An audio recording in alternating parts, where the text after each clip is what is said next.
Que el Señor les bendiga. ¿Cómo están todos ustedes? Espero se encuentren re bien. Vamos a comenzar el culto en esta tarde y vamos a leer la palabra de Dios como siempre lo hacemos. Y lo haremos en el libro de Apocalipsis, el último libro, el capítulo 22, verso 16, que dice: Yo, Jesús, he enviado mi ángel para daros testimonio de estas cosas en las iglesias. Yo soy la raíz y el linaje de David, la estrella resplandeciente de la mañana. Y el espíritu y la esposa dicen, ven. Y el que oye, diga, ven. Y el que tiene sed, venga. Y el que quiera, tome del agua de la vida gratuitamente.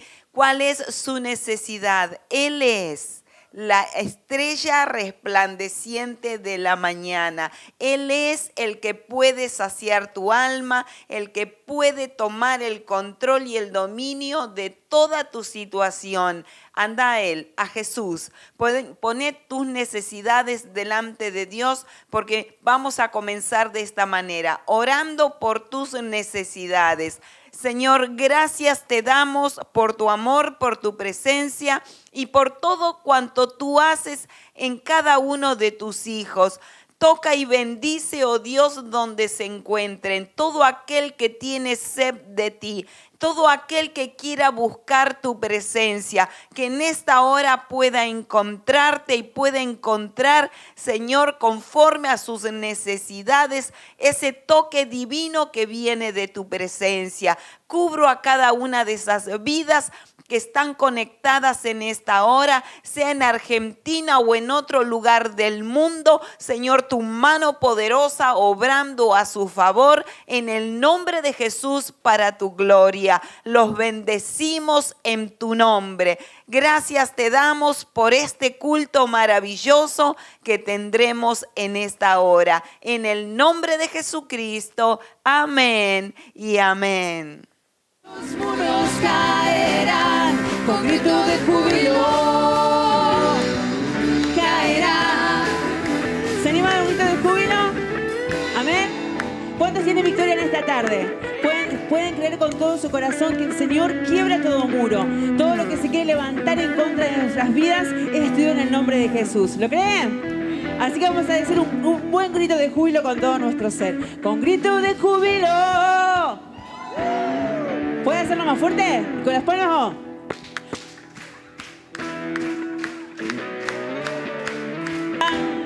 Otra vez. Con grito de júbilo caerán. Los muros caerán. Los muros caerán. Sonar mi cántico.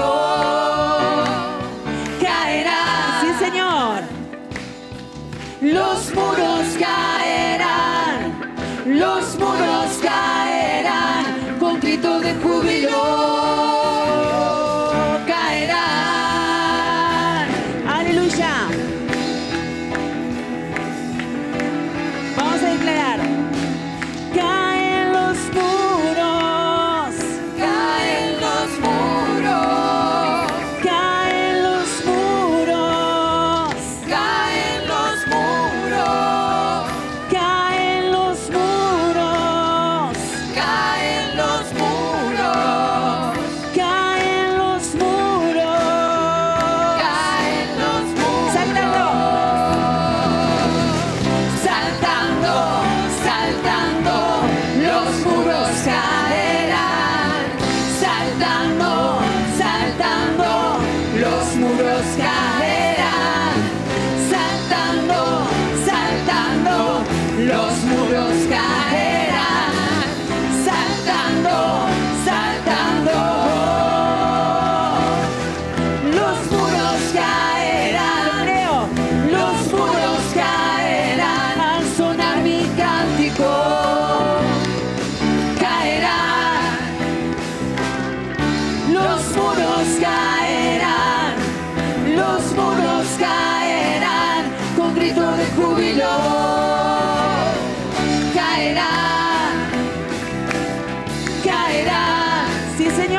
El Señor le bendiga. ¿Cómo está? Espero que se encuentre bien. A pesar de todas estas circunstancias, que pueda el Señor tenerle con salud, que el Señor pueda tenerlo bendecido, a usted y a su familia. Y también que usted pueda estar en comunión con Dios con todo su corazón. Pueda estar en relación con Dios cada día y pueda estrechar esa relación con Dios, mucho más ahora que sabemos que el tiempo del Señor está cerca. Mire, como cada culto, vamos a orar por aquellos que sostienen la iglesia, aquellos que aportan a la iglesia económicamente. Son columnas de la iglesia, son importantes para la obra de Dios, pero siempre la palabra de Dios enseña sobre esto. Todas las epístolas paulinas enseñan una tras otra, siempre el apóstol está enseñando, está hablando del tema. De una u otra manera está hablando del tema. Y yo quiero hablar de algo importante, pero primeramente vamos a leer la palabra de Dios. Dice en Primera de Tesalonicenses, en el capítulo 5, versículo 12, hermanos, les pedimos que sean considerados con los que trabajan arduamente entre ustedes y los guían y amonestan en el Señor. Ténganlos en alta estima y ámenlos por el trabajo que hacen. Vivan en paz unos con otros.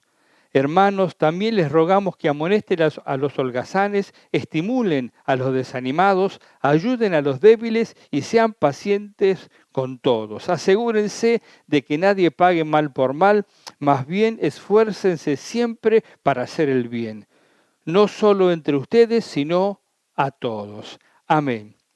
Así que, miren, en este pasaje el apóstol Pablo está hablando justamente de dar. Cuando dice tengan consideración con los que trabajan, está hablando de pensar en esas personas, de ver que esas personas estén bien en el sentido de que tengan lo necesario, que puedan dedicarse a hacer la tarea que Dios les ha llamado a hacer y considérenlo porque ellos son bendecidos a través de esos ministerios. Que el trabajo que ellos hacen, dice, trabajan, les guían, les amonestan, les enseñan la palabra. En otras partes, también el apóstol Pablo en Corintios, en Filipenses, habla de los mismos temas. Así que, pero quiero decirle y quiero mencionar la motivación que hace que el creyente dé. ¿Qué es lo más importante? ¿Qué hace que el creyente esté motivado para dar? Porque es como la palabra de Dios siempre habla desde principio a fin de que somos parte de su obra y ser parte de la obra del Señor implica el dar también. Pero claro, como mencionaba semanas anteriores y en diferentes cultos, siempre hay diferentes opiniones que hablan de un aspecto, de otro aspecto, de la ley, de todas esas cosas o de la ley y la gracia, ¿no? Y cuando hablan de la ley y la gracia, como vimos en el carácter cristiano que leímos en Mateo, en el Sermón del Monte, Jesús no anula la ley, Jesús da más allá de la ley. Así que estar en la gracia no implica no hacer lo que dice la palabra de Dios. Ese es un concepto erróneo y además es una mentira diabólica. Estar en la gracia no invalida la ley de Dios, al contrario, la hace más exigente la gracia a la ley. Vimos que cuando Jesús habla al respecto, menciona, oíste que fue dicho, no cometerás adulterio. La palabra de Dios en los 10 mandamientos dice, no codiciarás. Y claramente después en la ley habla del adulterio. Dice, bueno, ustedes escucharon, se les enseñó eso, pero yo les digo que si ustedes miran a una mujer o una mujer al hombre, ya está adulterando en su corazón. Así que no era el hecho, como lo hablamos en su momento, el hecho puntual de la relación física, sino en el corazón está el problema del hombre. Entonces, la gracia no viene a anular la ley. Al contrario, viene a mostrar que Dios no ve las cosas, los hechos externos, sino que Dios ve el corazón. Por eso Jesús dijo, lo perverso, lo malo, los adulterios, los asesinatos, todo eso sale del corazón del hombre.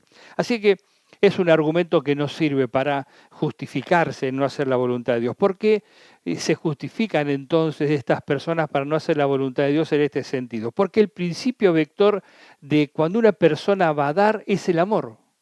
La motivación que hace que una persona dé es el amor. Lo vimos en días anteriores cuando el apóstol Pablo en 2 de Corintios dice poner a prueba la sinceridad de vuestro amor. Y está hablando del dar, ¿no? Y habló de los macedonios, como les mencioné. Así que el principio vector, la motivación principal del creyente al dar es el amor. Porque el amor, de acuerdo a la palabra de Dios, y también en eso hay mucha divergencia con aquellos que les gusta especular con un montón de cosas, con la palabra sin poner al contexto de toda la Escritura, hablan del amor, pero el amor de la Escritura es un amor que da, es un amor hacia allá, no es un amor hacia acá. No es el que exige amor permanentemente. Esa persona no ama, esa persona tiene un amor egoísta. Piensa que el amor es que siempre lo amen a ellos, le den todo lo que ellos quieren. Son egoístas y narcisistas. Tiene que hacerse todo lo que ellos quieren, si no nadie les muestra amor. En cambio, en la Escritura, cuando la palabra habla de amor y habla de que Dios es amor, es que Dios nos amó primero. ¿Y cómo Dios nos amó? Dándonos a su Hijo Jesucristo. Así que la motivación, el principio que lleva al creyente a dar es el amor. En Tesalónica también había momentos difíciles. El apóstol Pablo, vamos a verlo un poco más adelante en el culto, él estaba en Filipenses y también tenía problemas difíciles. La dificultad de los tiempos que vivimos no son motivos para no dar.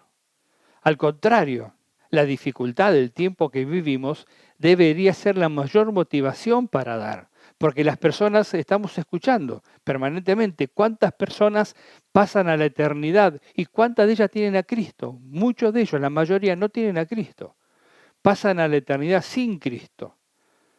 Tenemos hermanos que están internados, que estamos orando por ellos y vamos a aprovechar también juntos a orar por ellos en un instante. Pero quiero decir, la mayoría de las personas que pasan a la eternidad en este tiempo pasan a la eternidad sin Cristo. Antes había problemas, ahora hay problemas. Siempre hay circunstancias adversas. Siempre hay motivos para que la gente o las personas digan, no, tengo que invertir en otra cosa que es más importante. ¿Cómo voy a hacer esto? Voy a dar a la obra de Dios. Voy a invertir en otra cosa. ¿Qué mejor inversión para el creyente es el de invertir en la obra de Dios? Así que la iglesia de Tesalónica tendría problemas, como los tenemos nosotros. Pero sin embargo el apóstol Pablo le dice, Cristo viene, les enseñó sobre la segunda venida de Cristo, unos versículos antes. Él les está hablando de que el Señor mismo vendrá con voz de arcángel, con trompeta de Dios, y los muertos en Cristo resucitarán primero. Y luego nosotros, los que hayamos quedado, seremos arrebatados con ellos para recibir al Señor en el aire, dice. Y así estaremos siempre con el Señor. Por lo tanto, dice, anímense unos a otros con estas palabras. Inmediatamente después habla de dar a aquellos que te sirven, de dar a la obra de Dios, claro. Y la obra de Dios está en los que te sirven, está en los que te enseñan la palabra, está en los que te guían, los que te amonestan, porque quieren tu bien, quieren lo mejor para ti.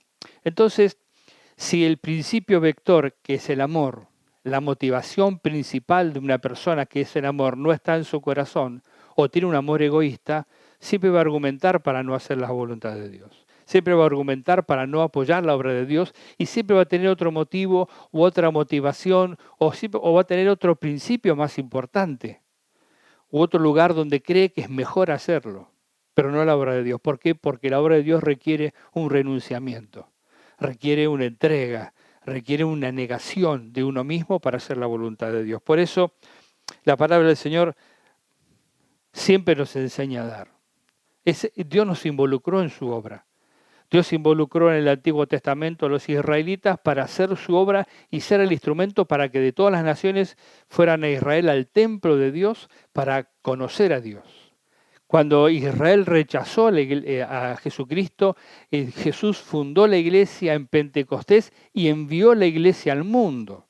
Ya no es el mundo el que viene al templo en Jerusalén, el lugar donde se manifestaba la presencia de Dios, donde estaba el arca del pacto. ¿Qué es lo que los judíos quieren volver a recrear ahora? Quieren construir nuevamente el tercer templo con esa gloria que no tendrá otra vez, porque Jesús vino y ellos le rechazaron. Y la iglesia fue encomendada para llevar el mensaje. Vayan y prediquen el evangelio a todas las naciones, hasta lo último de la tierra. Y para la iglesia hacer esa tarea tiene que invertir.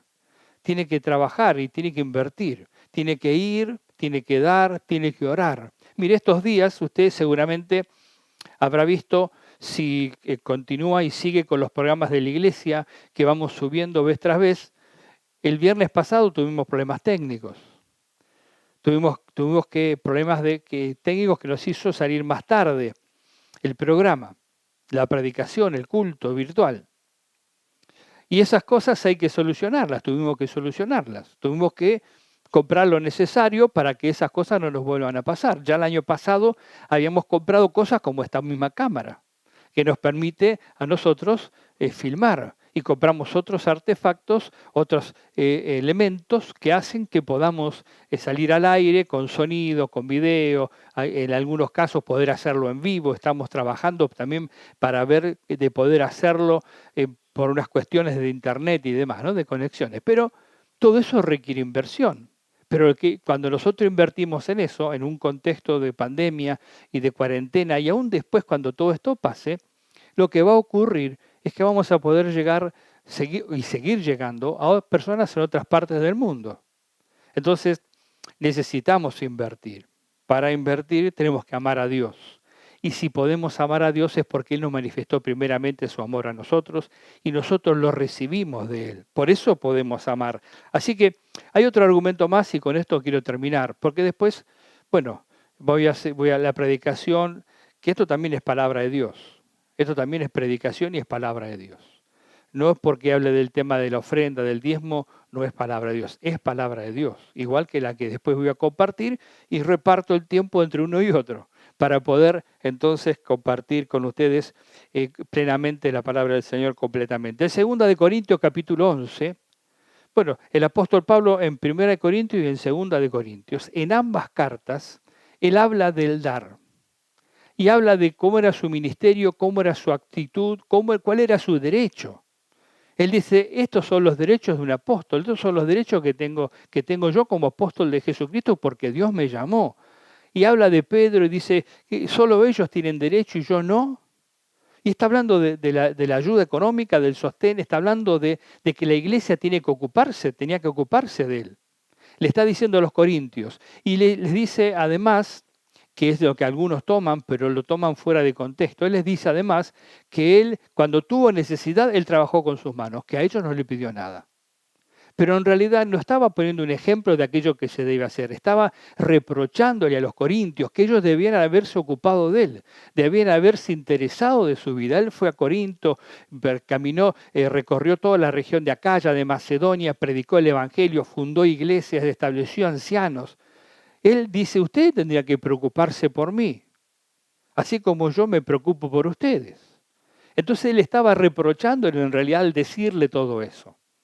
Él estaba llamándoles la atención, no para que ellos entendieran que no tenían que hacer nada con él, al contrario, que ellos deberían haber hecho y no lo hicieron. Y que él a esa altura ya no quiere nada de ellos. Por eso en Corintios 11, él dice, versículo 10, es tan cierto que la verdad de Cristo está en mí, como lo es que nadie en las regiones de Acaya podrá privarme de este motivo de orgullo. ¿Por qué? ¿Porque no los amo? Dios sabe que sí. Así que en 1 Corintios y en 2 Corintios, lo que algunos toman como para apoyarse en decir que no hay que dar, y que la persona que está dedicada a servir a Dios tiene que hacer como Pablo. Pablo estaba reprochándoles a ellos ese hecho. Él estaba llamándoles la atención y estaba diciendo, ustedes tienen dones, pero son avaros. Usted tiene gracia de Dios y Dios les ha bendecido, pero ustedes son avaros y tienen el corazón cerrado. Entonces yo de ustedes no quiero nada. Es más, dice, despojé a otras iglesias para traerles el evangelio a ustedes. Así que, mire, la palabra de Dios, tanto en el Antiguo como en el Nuevo Testamento, habla del dar y del corazón que debe tener la persona que da. No es porque Dios tenga necesidad, por eso es importante el corazón. No es que Dios no pueda hacer la obra si usted y yo no damos. La obra de Dios se hace igual. Dios no depende de nosotros para hacerla, nosotros dependemos de Dios. Y nosotros debemos tener gratitud a Dios por poder estar siendo parte de su obra, del misterio que Dios está revelando al mundo, de la acción del Evangelio, de la buena noticia y también de la advertencia que viene de parte de Dios al mundo a través de la iglesia. Entonces el creyente debería sentirse privilegiado, debería sentirse justamente honrado por Dios. Decir, Señor, yo te puedo servir, Tú no necesitas nada de mí, yo necesito de ti. Por eso, cuando damos a Dios, el principio, la motivación es el amor, la gratitud. Estoy agradecido a Dios porque Dios me salvó, entonces quiero ser instrumento para salvar a otros. Así que le animo. Veo que acá en Tesalonicense dice, les pedimos que sean considerados, les rogamos, hagan esto. Así como les pide que sean considerados con los que trabajan, con los que se esfuerzan, con los que dirigen, con los que enseñan la palabra, con los que amonestan. También les dice, amonesten a los holgazanes. ¿Para qué? Para que se muevan, para que no estén allí sin hacer nada, sino que estimulen a los que están desanimados, porque el Señor viene. Esa es la motivación también importante para nosotros. Cristo viene y tiene que encontrarnos sirviéndole, y Él mismo lo dice. Cuando el Señor venga, bienaventurado el siervo que lo vaya haciendo lo que le encomendó. Él nos encomendó una tarea. Iglesia Emanuel, Él nos encomendó una tarea, no solo a mí, a toda la iglesia de Emanuel, a todos aquellos que son parte de la iglesia de Emanuel. Él nos encomendó una tarea. La cuarentena, el coronavirus y ninguno de los males en el mundo es razón para no hacer la tarea que Dios nos encomendó, porque Él es poderoso para hacer lo que promete. Así que le animo, en el nombre de Jesús. Tome su ofrenda, su diezmo. Mire, usted puede traerla a la iglesia. Los días sábados hay comedor, tenemos un momento de oración. Si usted pertenece a algún grupo de oración, sabe que puede hacerlo por transferencia bancaria. Puede averigüe cómo es. Este tema, claro, este tiempo de la cuarentena, de la pandemia y todas estas cosas que ha cambiado aún las oficinas oficiales del gobierno, funcionan de manera diferente. Entonces, nos cuesta mucho más poder hacer los trámites para poder entonces poner a su alcance cosas más accesibles. Pero bueno, si usted quiere acercarse a la iglesia, los días sábados estamos allí hasta el mediodía, está el comedor también. Puede ver a cualquiera de los líderes durante la semana, cualquier día de la semana. Usted puede ver a cualquiera de los líderes, Patricia, Adriel, Nora, cualquiera de ellos. Puede usted verle y también puede compartir y participar y darle su diezmo, su ofrenda misionera. Los misioneros dependen de la iglesia Emanuel en la porción que nos toca a nosotros hacer, de la oración, de la ofrenda. Así que le animo, manténgase en contacto. Y si puede hacerlo por transferencia bancaria, le resulta más cómodo, pregunte si no lo sabe y le van a saber informar cómo hacer. Tome entonces allí su ofrenda, su diezmo y vamos a orar a Dios. Padre, en el nombre de Jesús, oro por cada uno de mis hermanos y hermanas, Señor, en esta tarde, que han apartado su diezmo, su ofrenda para ti, que tienen, Señor, el principio vector en su vida, la motivación correcta que es el amor. El amor hacia tu obra, el amor, Señor, a aquellos que les servimos, el amor a aquellos que están perdidos, Señor, que no te conocen y que tú has apartado hombres y mujeres y has apartado lugares, Señor, físico inclusive para que las personas puedan congregarse, puedan estar presentes, puedan recibir el mensaje del Evangelio. Nos has dado los recursos, Señor, para poder hacerlo a través de las redes sociales y seguir creciendo y seguir invirtiendo en esto también, Señor. Padre, ayúdanos como iglesia a comprender. Oro por mis hermanos que quizás no comprenden. Oro por aquellos que no quieren comprender. Señor, para que tu gracia y tu amor les manifieste, Señor, que en sus corazones, como tú les has amado, de tal manera que has dado todo para que ellos puedan ser salvos. Que no hay razón, Señor, para cerrar el corazón, para poner límite a tu obra. Señor, gracias te damos por tu salvación y tu vida eterna en Cristo Jesús. Bendigo a mis hermanos, multiplícales, te doy gracias por ellos, en el nombre de Jesús. Amén y amén.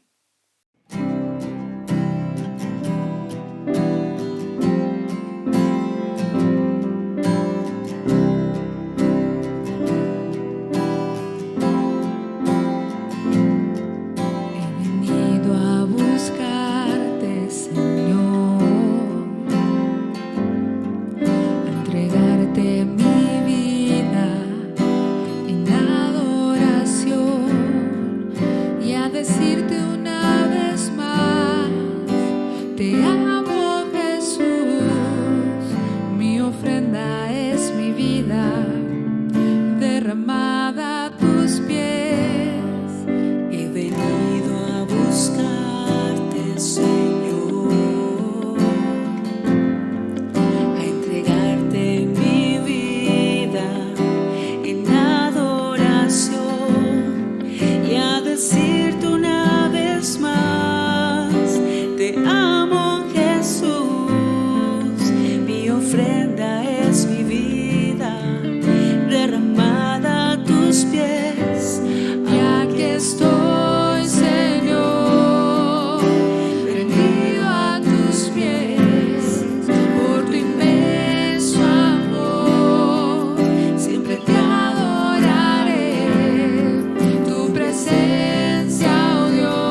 Muy bien, continuamos ahora con la otra parte de la palabra de Dios, que está en Filipenses, pero también tiene parte en Tesalonicenses, que ya leímos en el capítulo 5. Y vamos a leer la palabra de Dios primero en Filipenses capítulo 4, versículo 4 al 8.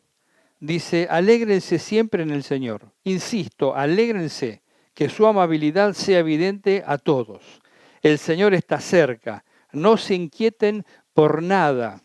Más bien, en toda ocasión, con oración y ruego, presenten sus peticiones a Dios y denle gracias.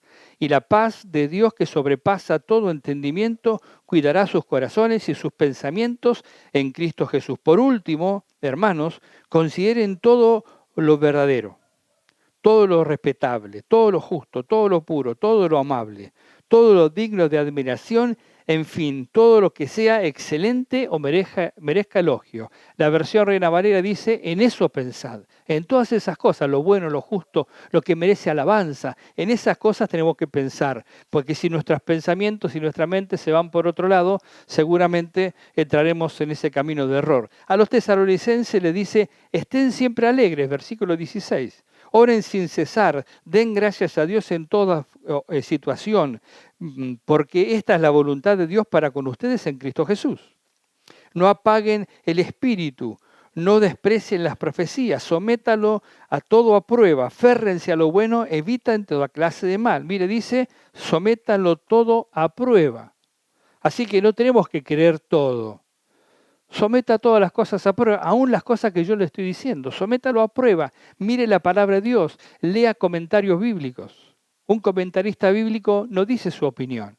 Un comentarista bíblico dice lo que la palabra dice, lo que la palabra busca la mejor traducción para lo que la Escritura enseña. O sea que él va a decir lo que dice la palabra de Dios. Las variantes pueden ser que una palabra u otra palabra, pero siempre va a hablar en el mismo sentido. Así que si usted tiene dudas o quiere saber si lo que yo le estoy predicando y enseñando es lo que dice la Escritura, bueno, tiene la Escritura, tiene comentarios bíblicos, someta todas las cosas a pruebas, así haga con todos aquellos también que le hablan y le dicen cosas que quizás le hacen dudar, ¿no? Por eso dice, eviten toda clase de mal. Que Dios mismo, el Dios de paz, santifique por completo y conserve todo su ser, espíritu, alma y cuerpo, irreprochables para la venida de nuestro Señor Jesucristo. El que los llama es fiel y así lo hará. Dice que el Espíritu Santo pueda mantener nuestro ser, espíritu, alma y cuerpo irreprochable para la venida de nuestro Señor Jesucristo. Él está por venir. Jesús viene. Créalo.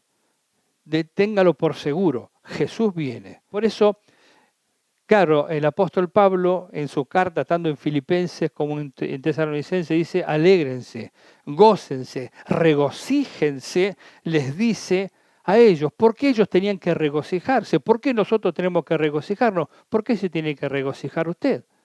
Quizás está pasando momentos difíciles con esta pandemia. Sí, tenía un negocio, quizás le fue mal. ¿Cuántos negocios han quebrado? ¿Cuántos comercios han cerrado? ¿Cuántas empresas familiares han tenido problemas en este tiempo? El subsidio del Estado, el apoyo del Estado se finalizó. Ahora están pidiendo más porque esta cuarentena obviamente va a ser extensa otra vez porque los casos son más graves que los del año pasado. Hay mucha más cantidad de muertes, ha tocado gente muy cerca, ya lo mencioné en otros programas, en otras predicaciones, los pastores conocidos de la zona sur, de Capital, familiares, hermanos, todos han pasado en este periodo de este 2021, han pasado por este coronavirus. Han tenido resultados positivos. Hay muchos que tienen resultados positivos todavía, aún de la Iglesia Manuel, que han tenido en estos días. Así que, ¿cuántas cosas pueden estar pasando? Problemas familiares, el hecho de estar juntos en casa y no aprender a convivir. Y eso genera situaciones de estrés, situaciones de peleas, de contiendas, situaciones de nerviosismo. Los chicos en casa, uno sabe que los chicos tendrían que estar en la escuela y allí en la escuela están contenidos y están protegidos, también no están mal en la escuela. Sin embargo, todas las cosas que vemos ocurren de manera a la inversa a lo que debe ser. Sí hay fútbol, pero no hay escuela. Sí hay determinado tipo de reuniones, pero no hay otras reuniones.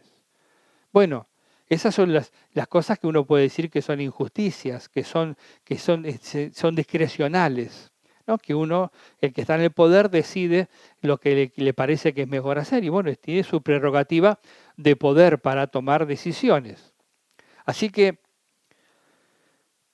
cualquiera de estas cosas que les pueda estar a usted pasando, puede a usted quitarle el gozo. Sin embargo, la palabra le dice, regocijate, alegrate, que tu alegría sea conocida por todos, que todos se den cuenta, que tu amabilidad, uno no puede ser amable si no está alegre y gozoso. Cuando una persona, uno lo ve en la calle, ¿no? Sí, no sé si usted sale, pero seguramente ve en la calle, las personas parecen provocar situaciones para descargar su ira, descargar su enojo.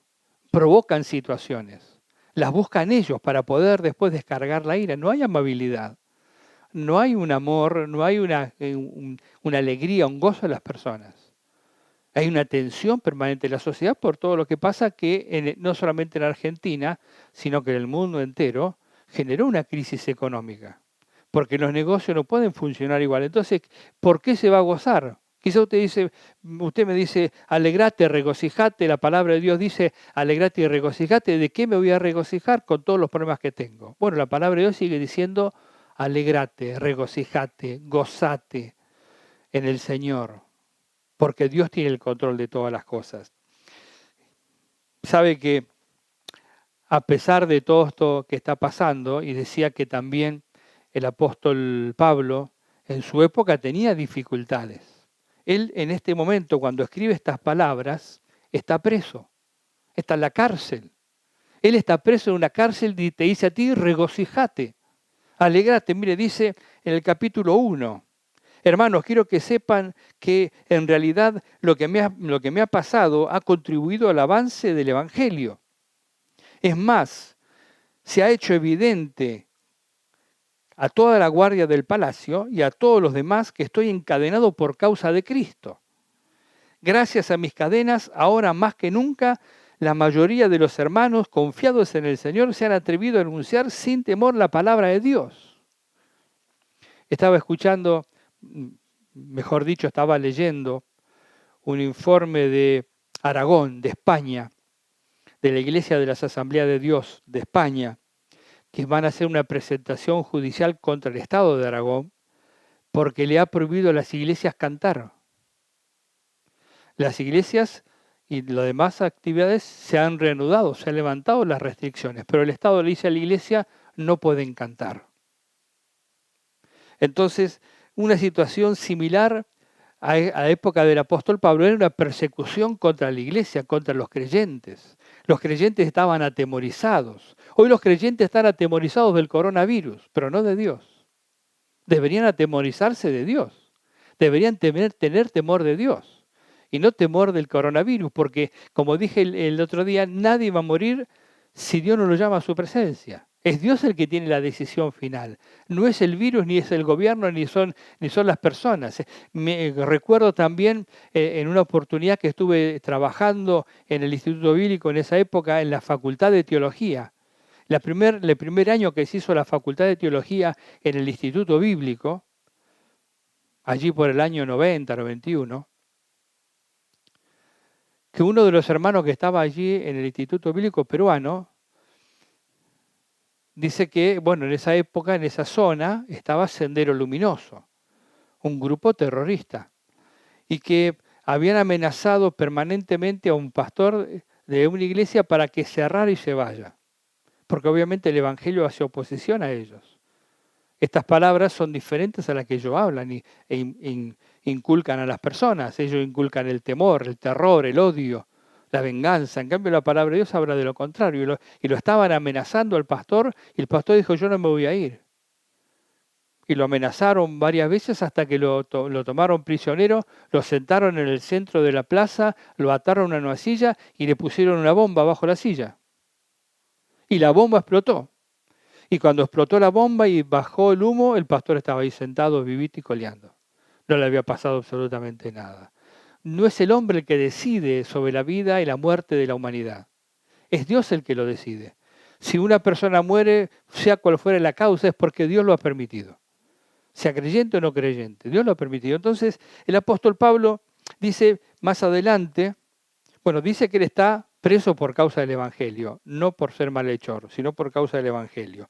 Y más adelante dice el versículo 20, mi ardiente anhelo y esperanza es que en nada sería avergonzado, sino que con toda libertad, ya sea que yo viva o muera, ahora como siempre, Cristo será exaltado en mi cuerpo.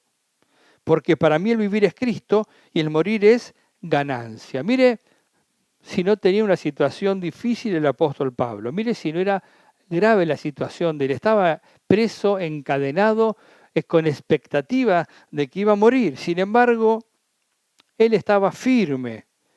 Él estaba confiado. El versículo 29 dice, porque a ustedes se les ha concedido no solo creer en Cristo, sino también sufrir por Él. Una palabra que no queremos escuchar. No solo se nos ha concedido creer en Cristo, sino además sufrir por Cristo. El evangelio que se predica contemporáneamente y que se ha predicado en las últimas décadas no incluye el sufrimiento. Al contrario, lo deja de lado y la palabra de Dios dice que creer en Cristo incluye sufrir por Él. Pagar el precio de ser un creyente, de ser un discípulo. ¿Cuántos discípulos abandonaron y siguen abandonando a Jesús? ¿Cuántos discípulos, personas que dicen que quieren ser discípulos, pero que van abandonando, van tomando distanciamiento de Dios y no distanciamiento social? ¿Por qué? Porque para ellos el vivir es Cristo, no. Pablo dijo, para mí el vivir es Cristo, el morir es ganancia, y estaba preso. Estaba dispuesto a morir por Cristo. No había nada que impidiera que él lo hiciera. Él dice, tengo gozo, tengo alegría, yo no tengo ningún problema, me alegro. Yo sé que Cristo será glorificado en mí, será exaltado en mi cuerpo. Pase lo que pase, Cristo será exaltado en mi cuerpo. Mire, ¿usted tiene problemas? Este hombre tenía problemas. Era un hombre de Dios. Un hombre que Dios usó poderosamente. Un hombre al que Dios le hablaba. Un hombre en que Dios se manifestaba, que lo llamó de una manera poderosa, lo envió y lo guardó de una manera poderosa hasta el día de su muerte, hasta que le llegó la hora de que tener partida a la presencia de Dios. Y lo guardó de manera poderosa, hizo milagros tremendos a través de la mano de este hombre. Fundó iglesias, es el mayor escritor del Nuevo Testamento. Sin embargo, él estaba sufriendo por Cristo y no tenía ningún problema. Mire si los problemas suyos o los míos se pueden comparar.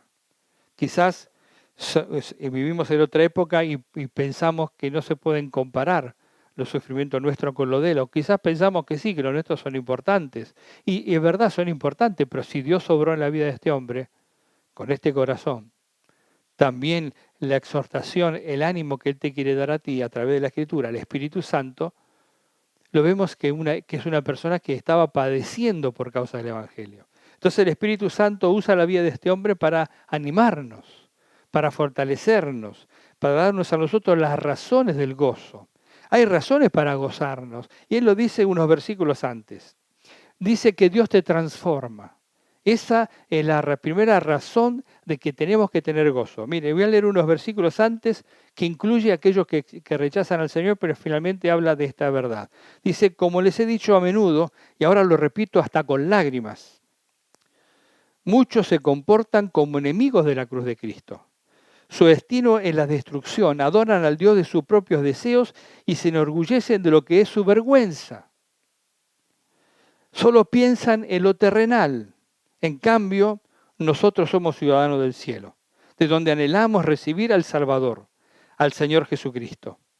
Él transformará nuestro cuerpo miserable para que sea como su cuerpo glorioso, mediante el poder con que somete a sí mismo todas las cosas. Por tanto, queridos hermanos míos, dice, a quienes extraño mucho, ustedes son mi alegría y mi corona, manténganse firmes en el Señor.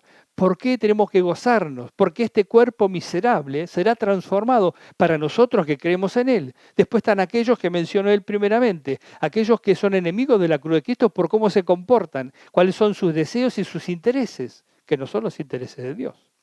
Pero dice, en cuanto a nosotros, Él transformará este cuerpo miserable en un cuerpo glorioso, porque somos ciudadanos del cielo. Mire si no tenemos motivo allí para gozarnos. Y por eso dice, alégrense, gócense, regocíjense. Esta cosa está por ocurrir, esto está por ocurrir ahora. Otra cosa que dice, que Dios siempre proveerá. Dios es un Dios que se interesa de nosotros, Él provee para nuestras vidas. Al final del capítulo 4 lo dice, cuando Él está hablando, le está elogiando a la iglesia de Filipenses. Mire, Filipenses y Tesalonicenses estaban relacionadas porque cuando Pablo estaba en Tesalonicenses, la iglesia de Filipenses lo ayudaba. Y lo dice aquí en el contexto. Dice, me alegro muchísimo en el Señor de que al fin hayan vuelto a interesarse en mí. Claro está que tenían interés, solo que no habían tenido la oportunidad de demostrarlo. No digo esto porque esté necesitado, pues he aprendido a estar satisfecho en cualquier situación en que me encuentre.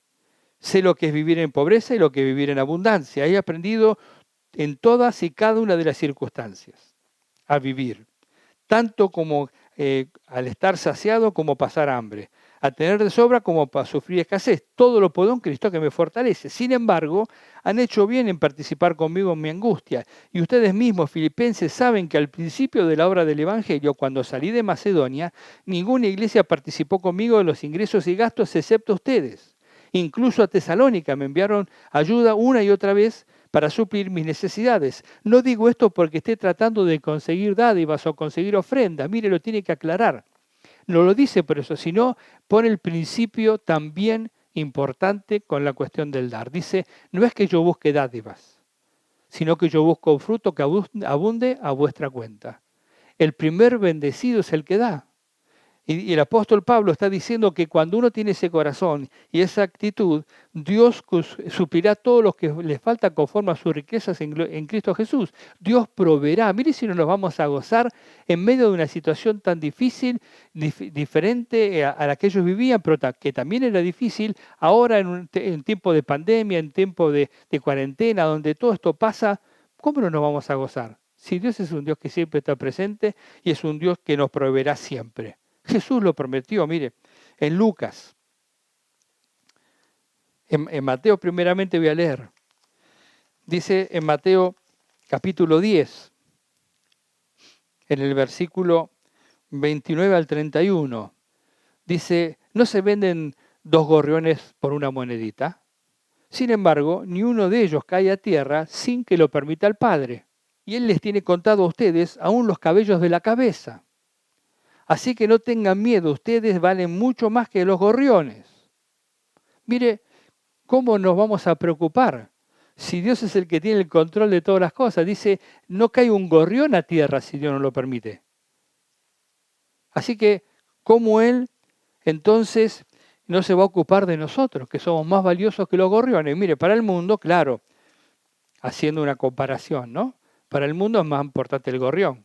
Es más importante la ballena, el guepardo, es más importante los animales, el reino animal, pero para Dios somos más importantes nosotros, porque fuimos creados a su imagen y semejanza. Jesús dijo, ¿cómo ustedes se van a preocupar? No se preocupen, ustedes son más importantes que los gorriones, Dios les tiene contado los pelos de la cabeza. Con algunos cuenta más, con otros cuenta menos, pero se lo tienen contado a todos. Y dice en Lucas capítulo 12, el versículo 24, dice, fíjense los cuervos, no siembran ni cosechan, ni tienen almacén ni granero. Sin embargo, Dios los alimenta. ¿Cuánto valen ustedes más que las aves? ¿Quién de ustedes, por mucho que se preocupe, podrá añadir una sola hora al curso de su vida? Ya que no pueden hacer algo como esto, tan insignificante, ¿por qué se preocupan por lo demás? Fíjense cómo crecen los lirios, no trabajan ni hilan. Sin embargo, les digo que ni siquiera Salomón, con todo su esplendor, se vestía como uno de ellos. Si así viste Dios a la hierba que hoy está en el campo y mañana es arrojada al horno, ¿cuánto más hará por ustedes, gente de poca fe? Así que no se afanen por lo que van a comer o beber y dejen de atormentarse. El mundo pagano busca todas estas cosas. Y el Padre sabe que ustedes las necesitan. ¿Por qué no nos vamos a gozar? Claro que nos vamos a gozar. Gócese y alégrese. Porque cuando nosotros vivimos en comunión con Dios, el principio vector en nuestra vida, la motivación principal es el amor. Y el amor nos hace servirle, obedecerle, seguirlo, aprender su palabra, gozarnos y alegrarnos, compartir nuestra alegría con otros, ser amables con otros. Dice, su amabilidad sea conocida, escudriñar todas las cosas porque queremos agradar a Dios. No queremos que el enemigo nos meta alguna semilla, una cizaña, y que nos tuerza el pensamiento, pervierta nuestra mente. No, queremos escudriñarlo todo para saber que lo que tenemos y lo que recibimos viene de parte de Dios. Así que alégrese y gócese, regocíjese. Se lo dice una persona inspirada por el Espíritu Santo que estaba presa, que sabía que podía llegar a morir. Sin embargo, él dice, gozaos. Otra vez os digo, gozaos, regocijaos en el Señor siempre. No hay motivo para no gozarse en este momento. La pandemia pasará, pero usted quedará firme, usted quedará seguro en el Señor. La pandemia va a pasar, pero usted y su economía y su gozo, su alegría, ¿quedará firme en el Señor? ¿O seguirá los principios del mundo?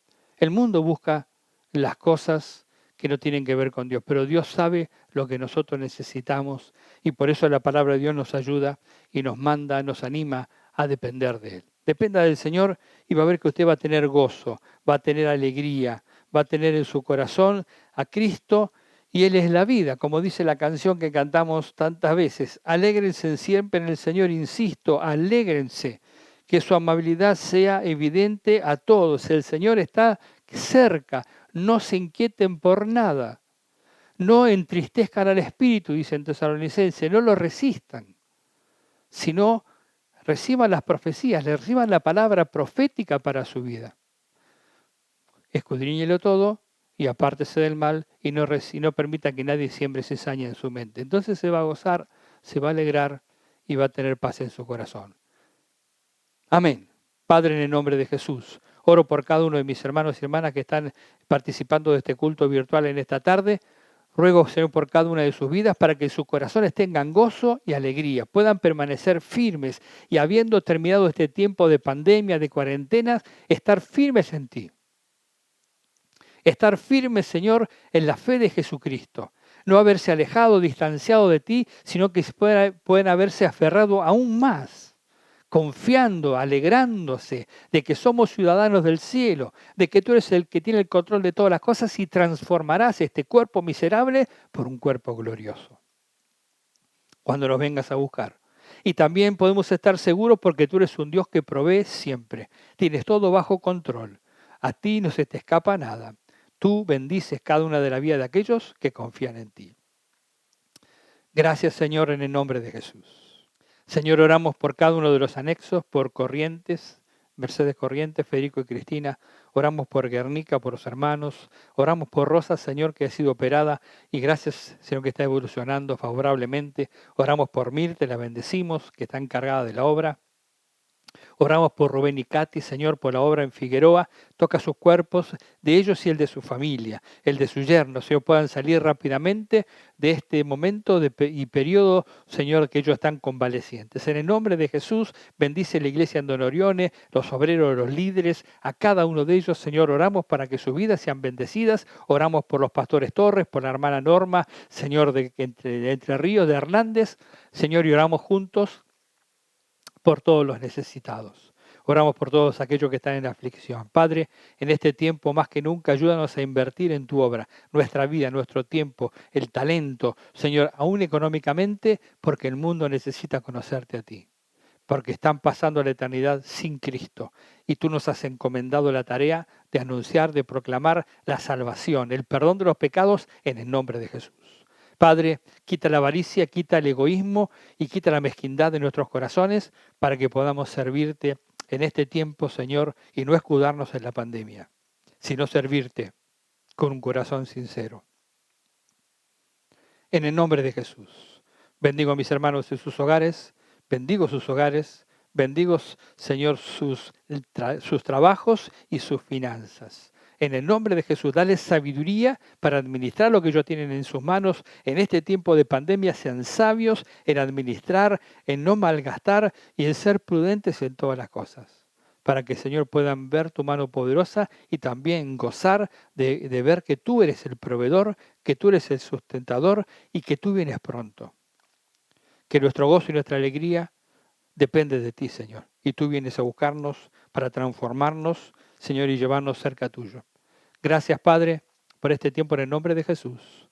Amén. Y amén. El Señor te bendiga. Nos encontramos el domingo.